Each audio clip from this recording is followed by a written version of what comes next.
Hello and welcome to the second edition of India Defence Conclave 2024. I am Arpit Gupta. I am live from Hotel Hayat Regency, New Delhi. Joining me is a very special guest. She is Additional Secretary in the Ministry of Defence, Government of India, Miss Dipti uh, Mohil Chawla. Thank you, ma'am. Thank you for joining us. Thank you very much, Arpit. Ma'am, I would like to understand from you what is the current strategy for cyber security being handled by the Ministry of Defence. Let me just start by saying that we only recognize four domains of war: land based, space based, sea based, air based. But the fifth and most vital dimension of war is cyber. And the enormity of this dimension is that it knows no borders, it knows no distinction of entities and organizations. So, the biggest risk that we are facing in itself is cyber terrorism, cyber breaches, but we are also facing this in its ways in which it can breach the existing other four domains. So I cannot emphasize the importance of cybersecurity, and I really appreciate Economic Times for having taken up such a topical subject, because we need to address, be aware, and also ensure that not just our organizations but every citizen of our country is aware of cyber security, cyber literacy, and maintain cyber hygiene. Only when the cyber security is maintained by an individual can we take it up and get it maintained in an organization, in a country, and globally. In, Thank you.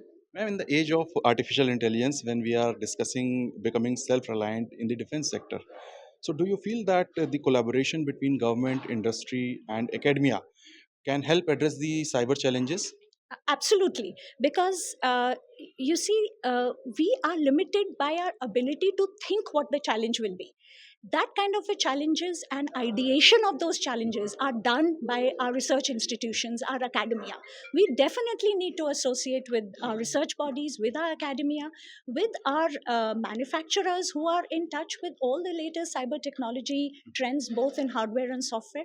Then and only then can we even conceptualize the enormity of the problem that we are facing and the solutions that are to be provided. So there is no doubt we have to collaborate, we have to work together, and we have to have the flexibility of giving that kind of freedom to our collaborators to be able to innovate and adapt to the changing situations and provide us homegrown solutions, because any non-homegrown solution will always carry a risk of having a cyber bug. Ma'am, you also mentioned about two things. One is the cyber hygiene, other is the digital literacy.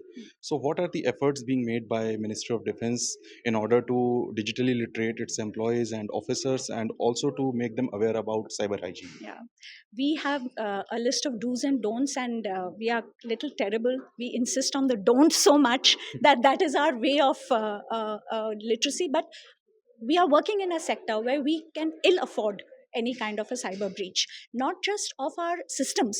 That it, of course, will lead to databases getting exported, exfiltrated, but also because all the work that we are doing on even our files or offline can also kind of get stolen and exfiltrated.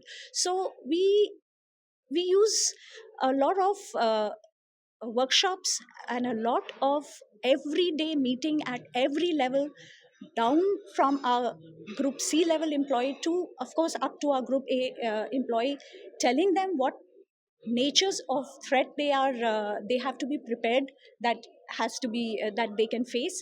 Also, the fact that what are the measures that they have to take at each and every step. To start with, we are pretty archaic in one way, is that we do not permit smartphones, so that the risk of anybody taking a snap of any document and just transporting it through the cyber world and where it reaches is something that we do take this punitive measure. But having said that, our attempt at literacy is to educate people that everything that they do as an individual is not only in their individual capacity, they're representing their organization. So they have to be very security conscious at every stage of their interaction in their digital world, with their friends, and with the friends of friends. Thank you so much Thank for you. speaking to ET Government, ma'am. And stay tuned for more such updates from the second edition of India Defence Conclave 2024. Thank you so much.